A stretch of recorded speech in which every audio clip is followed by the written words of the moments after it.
Thank you very much, and thanks to Multotec for inviting me to do the talk this morning. I've done 4 or 5 talks already at Electromining, and it's been an absolute pleasure. And I must also congratulate Specialized Exhibition for putting a show together like this. They need just close or short of 900 exhibitors. It's the biggest ever, so to them also congratulations. I'm about to talk about the importance of planning your success in business. And I've used Disney because Disney always ends up in a good story. I don't know whatever movie you watch in Disney World, they always end up good. And let's hope South Africa can end up good. But it says if you don't know where you're going, any road will take you there. It doesn't matter which way you go. And my talk this morning is on about finding the way you need to go. I am going to show you some statistics. I'm not a politician, but I need to show you the stats where we are in South Africa at the moment. And it's frightening. If you listen to the news, if you listen to our president, last week he said, "Oh, don't worry, we're in a bit of a recession." You can't be in a bit of recession. You're either in a recession or you're not in a recession. And we are in a serious one. So I'm going to take you through this. Please, when I show you the first couple of slides, I don't want you to commit suicide, because this is reality. This is where we are today. But before I do that, I'm going to just explain to you what does SACEC do. SACEC is the South African Capital Equipment Export Council, and we look after South African manufacturers like Multotec, who's one of our main members, and we help people and we introduce people all around the world. And we do a lot of business to business. So when people want to export, instead of going into a strange country, tearing out a page of the yellow pages and trying to find out who you want to see in which country, we do an incredible amount of market research. We know most of the people. As a matter of fact, we got walking around Electromining, there's people from Spain, there's people from Turkey, there's from Peru, from Chile, from Colombia. We got about 64 overseas people that are what we call inward buying, which we're introducing to the local manufacturers. Again, I must be quite crude about it. We only deal with local manufacturers. We're really not interested in the guys that import. So when you hear me talk about China and things like that, I do respect them, but at the same time, they are killing our economy. So I can talk more about SACEC, but I'm not here to talk about SACEC. It's an export council. We have just over 240 members, all local manufacturers, and we'll get through to the numbers later on. If you look, and looking through the looking glass, which is also from Alice, I want to go through some stats just to show you where we are at the moment, and this is the frightening part. We have a 57.7 million population in South Africa at the moment. Our CPI for June, and I couldn't keep updating this every day because things were changing so fast, 4.6, PPI 5.9. The interesting one is our GDP. Currently we're running at minus 2.4% GDP. So if you know why you're not getting orders or anything like that, we're running backwards fast. I was privileged to do a talk with the Chinese yesterday. Their GDP is 8.8%. Our official unemployment is 27%. Population poverty, 30.4. 2.5 people classified as poor people live in the urban areas. 4 out of 5 classified as poor people. When the definition of poor people is they earn less than what the GDP rate per capita is. 3 out of 4 of these people, and this is the important one, are under 34 years old. We have a problem in our country, ladies and gentlemen, a big one. 17 million people are on social benefits. We have, at the end of every year, 1 million school leavers, and we know they won't get a job. That I can guarantee you. And we've got the unstable rand. This morning it was 15, 13 or whatever. So our rand goes from 13 rand 20 to 15 rand 60, and it drops again. And how do you expect people to do business in a climate as that? If you have a look at our unofficial numbers here, 6.1% is the official number of unemployed people in our country. But if you look at Stats South Africa, there's another, call it 3.5 million people that have either given up looking for work in South Africa or couldn't be bothered anymore. So the official number from Stats South Africa for unemployment is 9.6 million people, or 37.2% of our population that can work is not working. Now, before I go to the next slide, or I'll go to the next slide, is if you have a look, our government, if you listen to television, our government continually says we need to employ people. Our government says we need to do black transformation. Our government says, which is fine. Let me explain to you that we already employ everybody that we can in South Africa. We can't employ more people. So these 37% of the people we can't employ. We don't have a problem in South Africa with unemployment. We have a problem with imports. Why do I say that? Yesterday at the Chinese delegation, some minister of theirs proudly said that this year, or last year, 2017, China in capital equipment and goods, machinery and equipment, exported 88.6 billion rand to South Africa. Listen to this number, 88.6 million US dollars. That was important. Now, we're not talking about Germany, America, Canada, Australia, or Germany. That was just China. If we took that number of $88.6 billion and we stopped importing that, we would create 13,250,000 jobs overnight. That's what our imports are relating to. Let me say it again so that you got it in your mind. 88.6 billion US dollars worth of imports from China. If there was a magic wand, that's why I work with Disney, because sometimes they could do that. If we stopped that imports, we would create overnight 13,250,000 jobs. So what is our problem in South Africa? Not creating jobs. Imports. The total import into South Africa from all over the world, and I'm not sure of that number because it changes, but it's somewhere in the trillion US dollars that we import. So for every million rand we spend in South Africa in manufacturing, we create 10 jobs. But we sign agreements with the Chinese. When I said to the Chinese guy yesterday, we need to apply BE rules to you, so that if you want to manufacture or import stuff, you come to South Africa and you manufacture it in South Africa, use our local population so that we can employ people. He stood up and left. But that's the way it is. And those are the things that we are facing. So what I'm saying here is, would you tell me, please, which way I ought to go from here?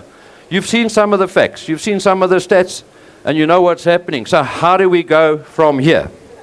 The good news is that last year, in quarter three last year, when the government was busy getting rid of our former president, President Zuma, and we were going to put in President Cyril Ramaphosa, there was a positive vibe. And I don't know if you agree with me. There was a vibe, a nice vibe. What that vibe meant, and I don't know if it was because of Cyril Ramaphosa or because we had good rains, we were booming. And I'm going to show you now, in one quarter in South Africa, we managed, and it was the best quarter ever in South Africa, to manufacture 2.3 trillion rands worth of goods because of the positive vibe. If you have a look, the importers and the traders were still the best at 43%, but manufacturing, the guys at this show here, managed to do 32% of the GDP was manufactured goods in one quarter. And it was only because of the positive vibe that we had in South Africa. You can see the rest, but that quarter showed, and I'll show you in that quarter how many people in a matter of 3 months we officially employed in South Africa. Formal jobs, the formal jobs that created, that are not in manufacturing, that were in other sectors, in 3 months we employed an additional 74,000 people. Community service sector employed an additional 67,000. Construction 12, manufacturing 9, and business services 4. That was a total number of people employed because of a positive vibe in this country. Trade and the trade lost 6,000 jobs, mining lost 7,000, and transport lost 3. But the general sense was that, yes, when there's a positive vibe and when there's a bit of growth, the numbers go. And the reason why I'm showing you this is because the manufacturing sector and the agricultural sector are the only 2 sectors in South Africa that can grow the economy. If the manufacturing and agricultural sector doesn't grow, we as a country go backwards. Just out of interest, women occupied 1 in 3 managerial jobs. So 1 in 3 people, according to Stats South Africa, are female. So you can see the transformation is happening there as well. And at why sometimes we believe as many as 6 impossible things before breakfast. The reason why I'm saying that is because we as industry have to start thinking out the box. We cannot do things the way we did yesterday. We have to get smarter, and we are facing huge challenges.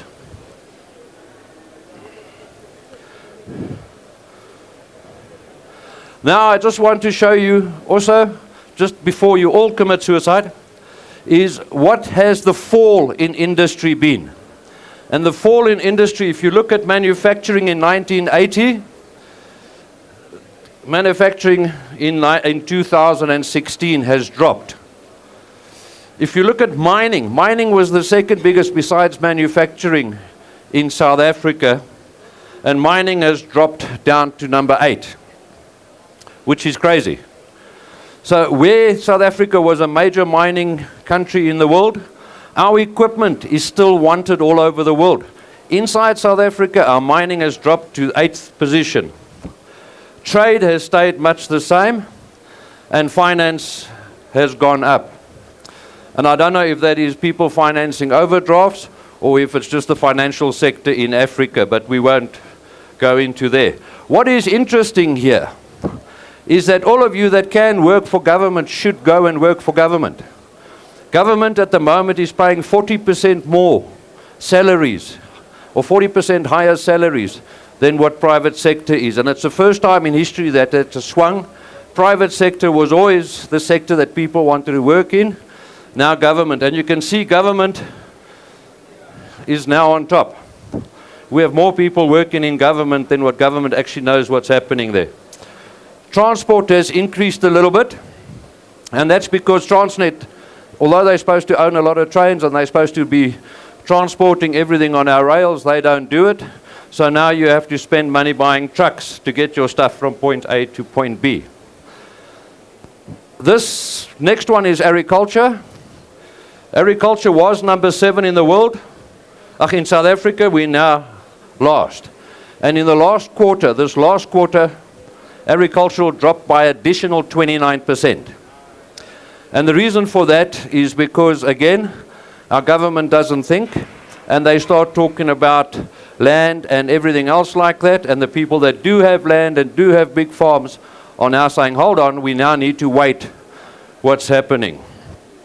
So there you got an overview of that. And this is now your key statistics for 2018.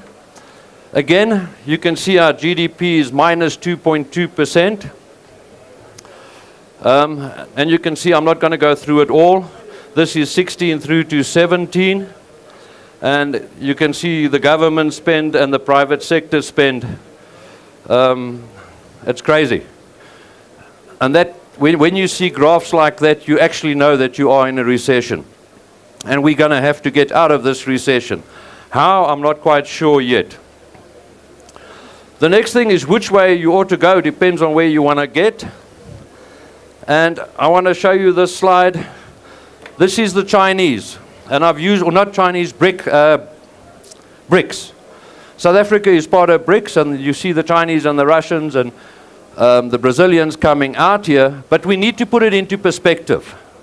And I think the only reason why they approached South Africa for the BRICS is because of the S.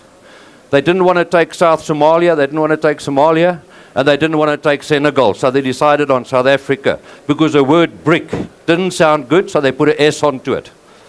If you have a look, 42% of the world's population lives in the BRICS. China has 67% of that population, India 13%, Brazil 11%, Russia 7%, and we've managed to squeeze in there at 2%. So we're playing in a field that we shouldn't be playing in. We're not even the small brother here. We are the infinite. We're still in, I think we're still in the womb, to be quite honest. And this is what we're fighting against. And these are the guys that have become South Africa's partners, our official partners in South Africa. Again, I'm now going to be talking about exports. And again, for us to survive as industry, and from here on, this talk becomes more positive and not negative, but you have to see where we are as a country. If you don't know where you are, you really don't know where you want to go. If you have a look at our imports, and if you look at our exports, our trade balance is looking terrible, and I don't know how we're going to get out of that, but we are importing far too much. Remember what I said earlier, we do not have an unemployment problem. We have an import problem. The imports are costing us jobs. The imports is costing this country its manufacturing sector. And again, there you can see, and this is from the first, from 2014 all the way through to 2018, and we have become a country of imports. We do not manufacture locally anymore. Capital equipment, our members, including Multotec, we export our values that we've done all the way through. And we do roughly 44 billion rand a year. That's just the month, so I'll get to the slide where we add up. And our export figures, if you look at the economy where our GDP's gone to minus 2.2, the previous quarter it was minus 0.7, the previous quarter minus 1.7. The exports that we are doing as South Africa is staying very consistent. And you can see here, in 2015, our members, SACEC, the capital equipment members, people like Multotec, people like Bell, and the other 239 of our members, contributed 44 billion rands worth of exports. That's huge. We were bigger than any other sector. We outperformed the automotive sector. Now, the automotive sector does more in numbers, but they import a lot more and they assemble and don't really manufacture that much. 2016, we were down 1 billion rand to 43 billion. 2017-18, we're on track at 22 billion at the moment. So what I would like to tell you and what I'm saying here is that the people that are in business in South Africa at the moment need to seriously consider exporting. Have a look. You need to change the way your company is thinking. You need to change the way you're doing things, and you need to start exporting. And out of everybody that's retrenching, we get the numbers from our members, and our member companies have the least amount of retrenchments amongst everybody. And the reason why, and most of them have met targets or exceeded targets, but they're all in the export industry. Some of our member companies are now exporting up to 95% of their product because they were dealing with the mines, and the mines have gone down. So the good news is, if you do want to survive South Africa, if you do want to survive the period that we in, best you start exporting.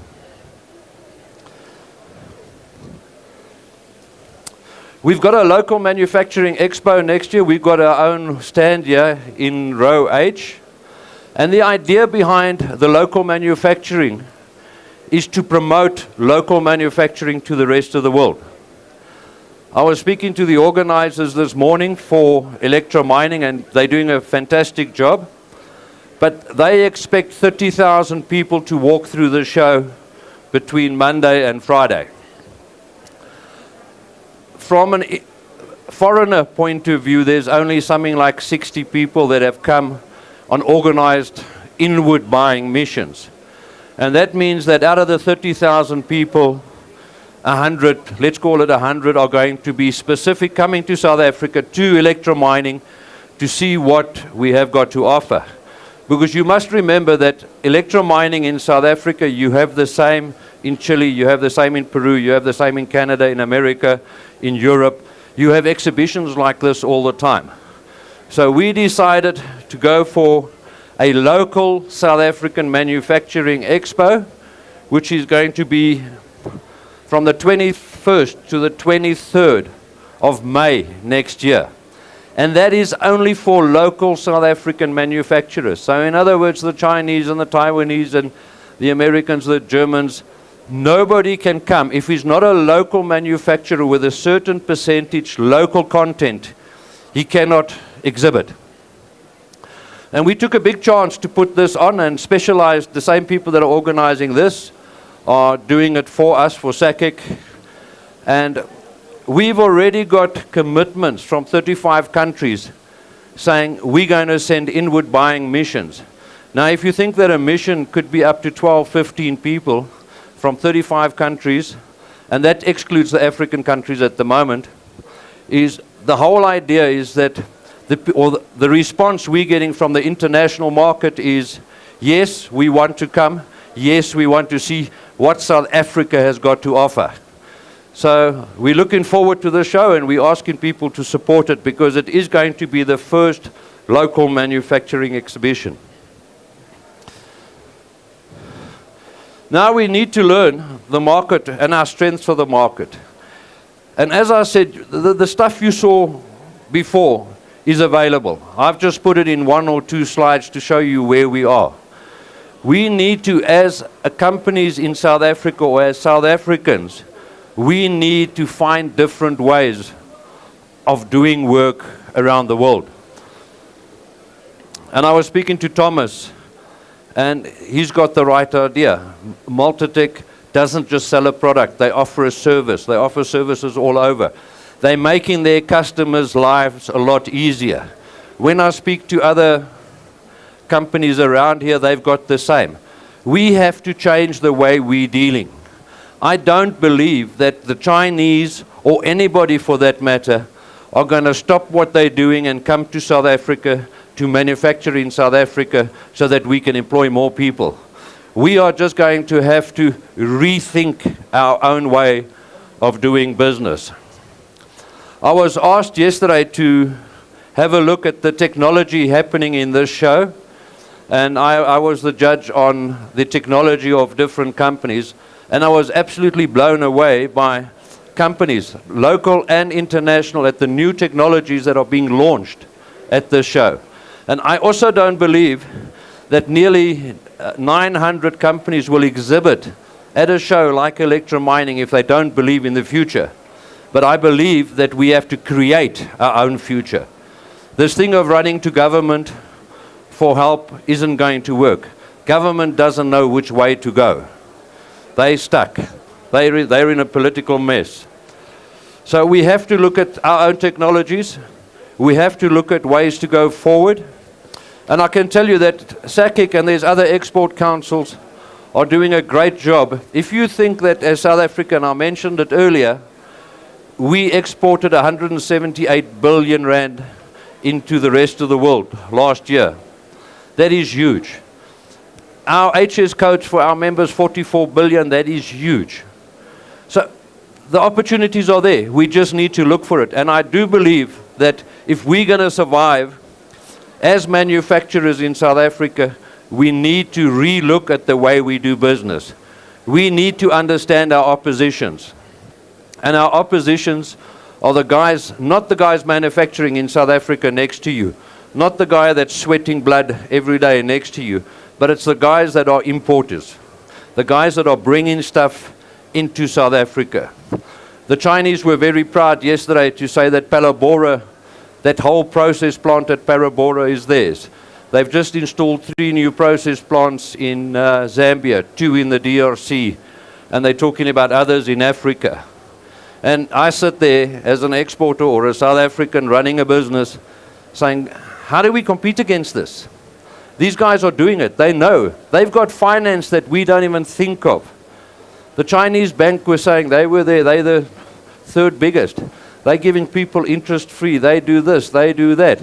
We have to fight that competition. And that is what we are competing against every single day.